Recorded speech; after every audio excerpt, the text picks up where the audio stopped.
hariho itandukaniro hagati y'ukumenya ivy'Imana kubera kubibamwo no kumenya Imana.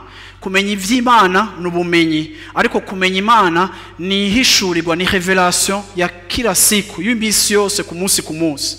Asanga Imana ivuga ngo inzira zayo zitandukanye n'izacu, ifise inzira igihumbi. Ni gute wewe womenya Imana ifise inzira igihumbi?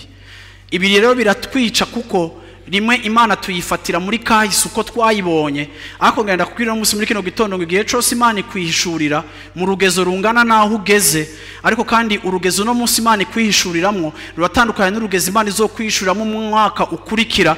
Ni washishikara gukura kandi ugashishikara kugira ivyo uhangana navyo bitandukanye n'ivyo uri kurahura navyo uyu munsi. No kuvuga ngo igihe cyose, muri situation yose, muri periode yariyo yose, muri saison yariyo yose, Imana iravugana na wewe mu bundi buryo bushasha butandukanye nubwo yavuganyemo nawe muri kahise, kugira ngo bitume muri wowe uguma wumva iyo dependance, wumva yuko utokwigenga, ariko wama wumva iyo besoin yo kudependa ku Mana. Nico gituma tugomba rimwe na rimwe